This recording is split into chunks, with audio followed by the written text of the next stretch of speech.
Hello guys, कैसे हो आप सभी लोग। और स्वागत है आपका हॉन्टिंग फीवर यूट्यूब चैनल पर। और आज मैं एक्सप्लेन करने वाला हूँ हाल ही में रिलीज हुई mystery horror thriller movie Insidious 5 the red door को। तो अब ज़्यादा टाइम ना वेस्ट करते हुए चलते हैं सीधा वीडियो की तरफ।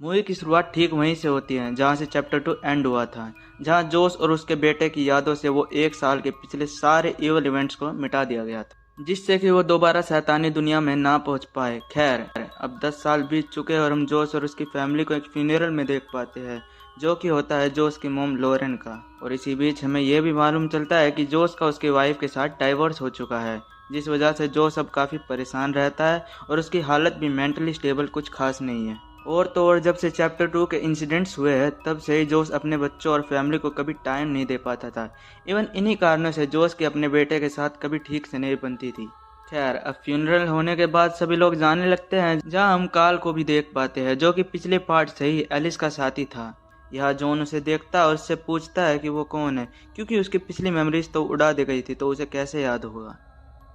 खैर, अब वो भी उसे देखता है, मगर उसे लोरेन का अच्छा फ्रेंड बताकर वहां से चला जाता है। अब अगले सीन में हम जोश को देख पाते हैं, जो कि अपने बेटे को कॉलेज छोड़ने आया था। यहाँ इनके आपसी रिश्ते पहले ही ठीक नहीं थे और इसी बीच कुछ बातों को लेकर इनमें थोड़ी सी बहस भी हो जाती है, जिस कारण जोश वहां से चला जाता है और बाहर जाकर काफी परेशान हो जाता है और कहता है कि जो भी उसके साथ हो रहा है वो ये सब डिजर्व नहीं करता है। अब यहाँ हम डाल्टन की न्यू रूममेट को भी देख पाते हैं, जो कि फिलहाल रूम ना मिलने के कारण जोश के साथ शिफ्ट हुई थी। अब अगले सीन में हम डाल्टन को देख पाते हैं, जो कि अपनी आर्ट्स क्लास में होता है, जहां वो सोचता है कि उसे अपनी टीचर को लोरेन की ड्राइंग दिखानी चाहिए, मगर उसे ठीक नहीं लगता है और वो उस ड्राइंग को फेंक देता है। अब यहाँ इनकी प्रोफेसर आती है और इन्हें कहती है कि इनके मन में जो भी ख्याल चल रहा है उसे वो ड्रॉ करे, जिसके बाद डाल्टन सोचता है और एक ड्राइंग बना डालता है, जो कि होती है उसी रेड डोर की, जो कि एंट्रेंस है डीमंस की दुनिया का, जहाँ से सभी स्पिरिट्स और वो रेड फेस डीमन भी आ सकता है, जो कि शुरुआत से ही इस मूवी का मेन एंटागनिस्ट रहा है। खैर, अब जैसे ही ड्राइंग कंप्लीट होने लगती है, उसके अंदर से एक हाथ निकल कर आता है, जो कि डाल्टन को पकड़ लेता है, जिसके इंसिडेंट्स वहाँ जोश को भी आने लगते हैं। और इस बात से परेशान होकर जोश अपना एमआरआई कराने हॉस्पिटल चला जाता है। अब स्कैनर के अंदर जाते ही वहाँ की लाइट चली जाती है, जिसके बाद जोश चिल्लाने लगता है, मगर तभी उसे एक अजीब आवाज़ सुनाई देती है और अचानक से उसके सामने वहीं एक क्रीपी घोस्ट आता है, जो कि उसे बुरी तरह से डरा देता है। अब लाइट्स ऑन हो जाती है और जोश बाहर आते ही डॉक्टर पर उसे ना निकालने के लिए चिल्लाता है, मगर डॉक्टर कहता है कि वो तो अंदर सो गया था और उसका स्कैन भी काफ़ी अच्छे से हो गया है। यहीं जोश को भी समझ नहीं आता है कि वो कैसे सोया, मगर डॉक्टर उसे समझाता है कि कन्फ्यूजन और मेमोरी लॉस जैसी दिक्कत स्ट्रेस की वजह से हो सकती है, और वो ये मालूम करे कि उसकी फैमिली में किसी और को तो ये दिक्कत नहीं है। अब हम डाल्टन को उसके रूम में देख पाते हैं, जो कि उसी ड्राइंग को देख रहा होता है, और तभी उसके रूम की लाइट्स अचानक से चली जाती है, जिसके बाद वो लैंप ऑन करता है, मगर लैंप समेत उसे काफ़ी जगह पर खून दिखाई देता है। और तभी एक घोस्ट अचानक से आकर उसे डरा देता है और तभी वहाँ उसकी रूममेट आ जाती है, जिसके बाद सब कुछ ठीक हो जाता है। दरअसल वो अपना सामान लेने आई थी, क्योंकि उसे न्यू रूम मिल गया था। अब इसी बीच वो उससे बातें करने लगती है, जिसके बाद वो उसे एक पार्टी अटेंड करने को कहती है, ताकि वो भी यहाँ से निकलकर थोड़ा एंजॉय कर सके। अब आगे हम इन दोनों को पार्टी में देख पाते हैं, जहाँ ये दोनों ऊपर एक रूम में चले जाते हैं, जहाँ उसकी रूममेट किसी वजह से बाहर चली जाती है, जिसके बाद डाल्टन को एक अजीब सी आवाज़ सुनाई देती है और आगे चलकर देखने पर उसे एक लड़का दिखाई देता है, क्या कहूँ स्पिरिट, जिसकी हालत काफ़ी ख़राब थी, और वो उसे रुकने को कहता है। मीन्स कि वो उसे डोर ना खोलने के लिए मना कर रहा था, मगर डाल्टन कुछ समझ नहीं पाता है, जिसके बाद वो उस पर चिल्लाता है, मगर तभी वहीं फिर से उसकी रूममेट क्रिस आ जाती है, जिसके बाद सब नॉर्मल हो जाता है और ये दोनों अपने हॉस्टल के लिए निकल जाते हैं। मगर यहाँ आकर डाल्टन उस ड्राइंग को कंप्लीट करने में लग जाता है, ताकि वो इसके पीछे के मिस्ट्री को जान सके। साथ ही वो अपनी आंखें भी बंद कर लेता है और जाने अनजाने में एस्ट्रल प्रोजेक्शन कर देता है, जिसके बाद होता तो वो रूम में ही है, बट उसकी आत्मा घूमते घूमते क्रिस के रूम में पहुंच जाती है, जहां वो एक म्यूजिक इंस्ट्रूमेंट प्ले करता है, जिसकी वजह से क्रिस उठ जाती है, जिसके बाद डाल्टन की स्पिरिट अपनी बॉडी में वापस आ जाती है। अब क्रिस यहाँ आकर डाल्टन से पूछते हैं कि वो क्या कर रहा था, तो वो बताता है कि उसे भी नहीं मालूम। उसे ऐसा लग रहा था कि या तो वो किसी के पास जा रहा है या कोई चीज़ उसे अपने करीब बुला रही है। अब यहाँ हम जोश को उसके घर पे देख पाते हैं, जहाँ उसे भी एक स्पिरिट दिखाई देती है जो कि उसे डराने लगती है, लेकिन फिर अचानक गायब भी हो जाती है। और ये स्पिरिट कोई और नहीं बल्कि जॉन के डैड की ही थी, जो कि उसे किसी बात का संकेत दे रहे थे। अब इसके बाद हम फिर डाल्टन को देख पाते हैं, जो कि उसी रेड डोर पेंटिंग को पूरी करने में लगा था, जहाँ उसने अपनी धुंधली यादों के सहारे उस डोर के सामने एक साया भी बना दिया था। अब इसी बीच क्रिस भी वहाँ आती है, जो कि उसे बताती है कि वो जो भी महसूस कर रहा है उसे एस्ट्रल प्रोजेक्शन कहते हैं। साथ ही वो उसे कुछ वीडियोस भी दिखाती है जिनमें एलिस और उसके साथी होते हैं, जिनमें एलिस बता रही होती है कि द फर्दर यानी कि दूसरी दुनिया में फंसी आत्माएं दर्द और तकलीफ में होती है, जिन्हें सदियों तक उनके पापों की सज़ा काटने के लिए वहाँ कैद कर लिया जाता है। लेकिन इनके अलावा वहाँ और भी काफ़ी खतरनाक शैतानी शक्तियाँ होती है, जो कि द फर्दर नेशन से असली दुनिया में आने की कोशिश करती रहती है, क्योंकि उन्हें जिंदा शरीर और आत्माएं चाहिए होती है ताकि वो भी जीकर असली दुनिया को तबाह कर सके।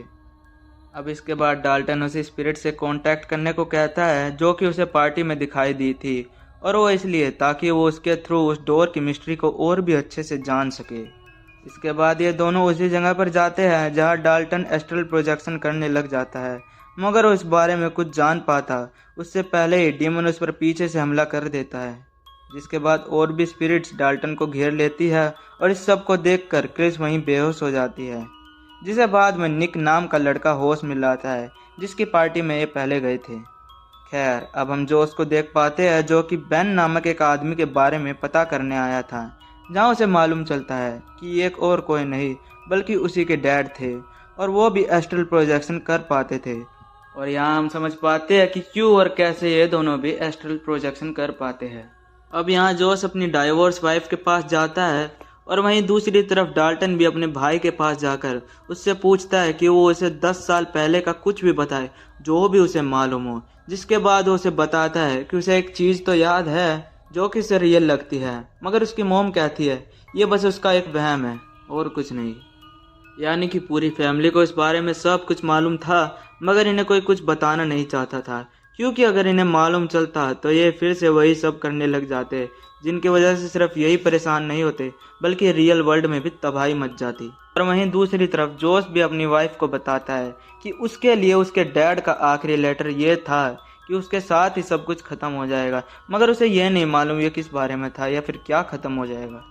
खैर, अब उसकी वाइफ भी परेशान होकर उसे सब कुछ बता देती है जो भी शुरू से लेकर अब तक हुआ था, जिसे सुनकर जोश काफ़ी दुखी हो जाता है, क्योंकि उससे ये सब छुपाया गया था। लेकिन यहाँ वो उसे समझाती है कि ये करना ज़रूरी था, साथ ही वो बच्चों को भी नहीं समझा पा रही थी कि ये सब क्या हो रहा है, और इन्हीं कारणों से उनका डाइवोर्स भी हुआ था। खैर, अब तभी यहाँ डाल्टन का छोटा भाई फोस्टर आ जाता है और डाल्टन की बनाई पेंटिंग को दिखाने लगता है, जिसमें जोश पोजस हालत में था। यहाँ हम डाल्टन को भी देख पाते हैं, जो कि एस्ट्रल प्रोजेक्शन कर रहा होता है,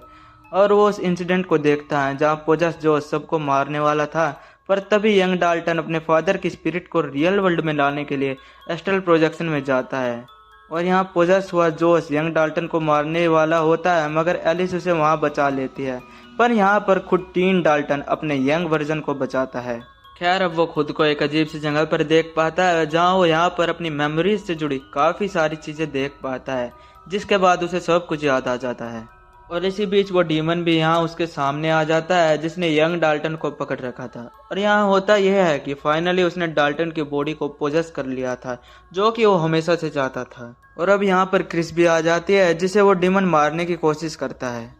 अब तभी हम जोश को देख पाते हैं, जो कि डाल्टन को बचाने के लिए स्पिरिचुअल वर्ल्ड में चला जाता है,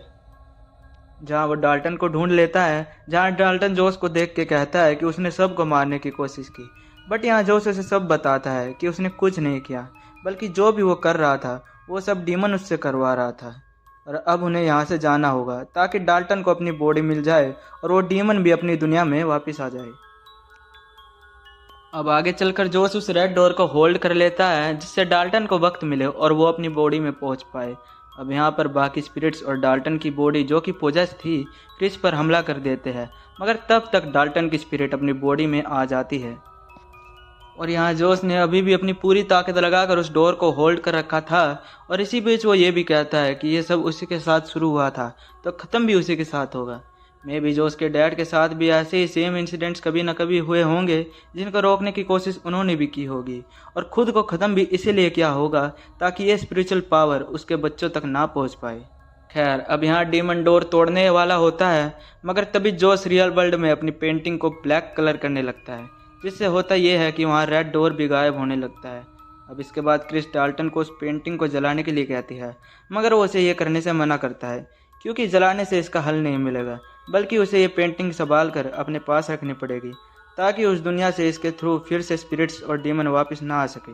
और खैर अब फाइनली जोस भी रियल वर्ल्ड में आ गया था, जिसके बाद अब सब ठीक हो जाता है और अब ये दोनों भी अच्छे से रहने लगते हैं। और आगे हम ये भी देख पाते हैं कि इस बार डाल्टन ने अपने फादर की पेंटिंग बनाई थी जिसमें वो उसे उस दुनिया से बचा कर ला रहे थे, जिसे देखकर जोस काफ़ी खुश होता है। और अब बाहर जाते वक्त उसे एलिस की भी स्पिरिट दिखाई देती है जो कि उससे कहती है कि उसने काफ़ी अच्छा काम किया।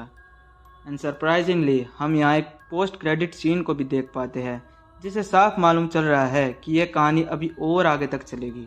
और इसके बाद ये मूवी यहीं पर ख़त्म हो जाती है। पर्सनली मुझे ये मूवी पिछले सारे पार्ट से काफ़ी डिफरेंट और एवरेज लगी और ऐसा शायद इसलिए है क्योंकि इस मूवी के डायरेक्टर्स के मेन लीड पैट्रिक विल्सन है।